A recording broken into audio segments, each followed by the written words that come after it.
Hello student, स्वागत है आपका नीति एजुकेशन में। आज हम क्लास 10 अध्याय 13.1 प्रश्नावली का प्रश्न क्रमांक 3 को सोल्व करेंगे। निम्न बंटन एक मोहल्ले के बच्चों के दैनिक जेब खर्च दर्शाता है। माध्य जेब खर्च 18 रुपये। अब इसमें हमें माध्य दे रखा है। लुप्त बारंबारता एफ ज्ञात करना है। दो कॉलम हमें दे रखे थे, हमने दोनों कॉलम डायरेक्ट लिख दिए। पहला कॉलम है दैनिक जेब भत्ता, जो हमें दे रखा था 11 से 13, 13 से 15, 15 से 17, 17 से 19, 19 से 21, 21 से 23 और 23 से 25। दूसरा कॉलम था हमारे बच्चों की संख्या, जिसको अपन क्या बोलते हैं F1। ये हमें दे रखा था 7, 6, 9, 13, F 5 और 4, और यहाँ F की वैल्यू हमें निकालनी है। तीसरा कॉलम होता है वर्ग चिन्ह या मध्य बिंदु x1, और चौथा वाला कॉलम होता है इन दोनों का मल्टीप्लाई। तो ये दोनों हम सोल्व करते हैं।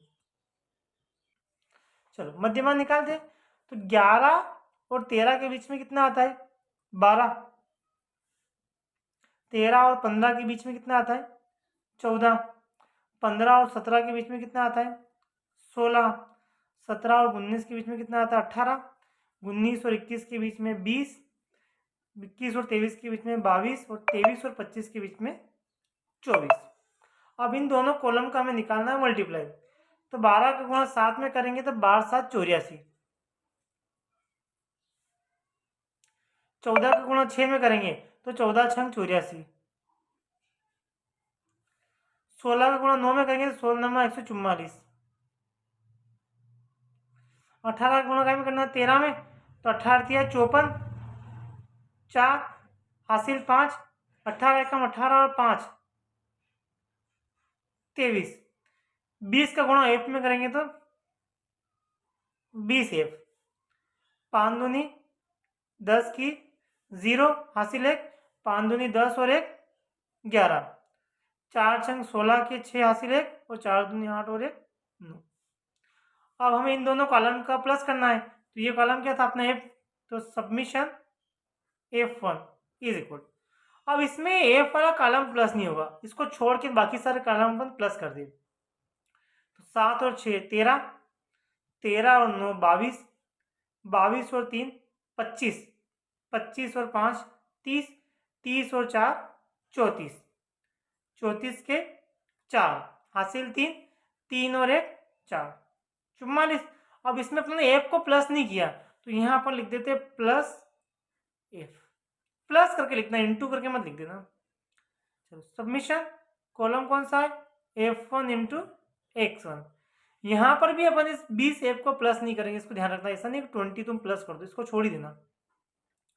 4 8 12 16 और 6 22, 22 के 2 हासिल 2। 8 और 8 16, 16 और 4 20, 20 और 3 23, 23 और 1 24, 24 और 9 33, 33 और 2 हासिल के 35, 5 हासिल 3, 3 और 1 4, 2 6 और 1 7।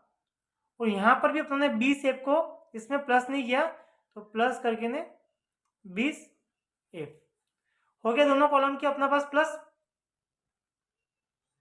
चलो माध्य निकालते हैं। तो माध्य का फॉर्मूला क्या होता है? एक्स के ऊपर bar is equal to summation F1 x1 upon summation F1। अब माध्य हमें प्रश्न में दे रखा था, कितना दे रखा था? 18। दैनिक जेब खर्च सब बच्चों को कितना था? 18। सबमिशन F1 x1 कॉलम का जो जोड़ हुआ है वो कितना है?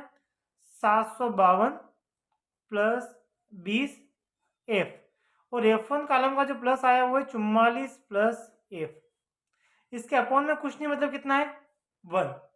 क्रॉस मल्टीप्लिकेशन करें तो 752 प्लस 20 एफ का 1 में मल्टीप्लाई करेंगे तो ये ऐसा का ऐसा कोई चेंजेस नहीं होगा। 752 प्लस 20 एफ।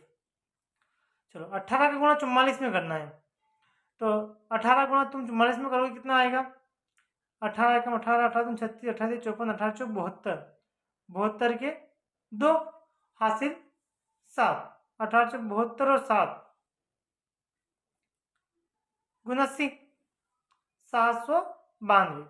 और 18 का गुणा तुम एफ में करोगे तो कितना आएगा? 18 एफ। अब अपन क्या करते हैं, एफ एफ को एक तरफ ले लेते, संख्या संख्या एक तरफ। इधर पहले से कितना है? 20F प्लस के 18 इधर आएंगे तो क्या हो जाएंगे माइनस के 18, 792 माइनस 752 प्लस के हो जाएंगे तो माइनस के हो जाएंगे, तो प्लस के 752 का क्या हो गया माइनस के। 20F में से 18F को अगर अपन माइनस करेंगे तो ये होगा अपने पास 2F, और 2 में से 2 गए तो 0, 9 में से 5 गए तो 4, और 7 में से 7 जाएंगे तो 0 बचेंगे। अब इस 2 को अपन इक्वल से उधर ले जाएंगे तो कहाँ जाएंगे अपॉन में, 2 1 जा 2, 2 2 जा 4 और 0 की 0। यहाँ पर लिख देते F इज इक्वल टू 20। तो जो AF अपनी बारंबारता थी वो कितनी आई 20। चाहो तो लिख दो कि अतः F का अभीष्ट मान 20 है, और यही हमारा क्या है आंसर। थैंक्स।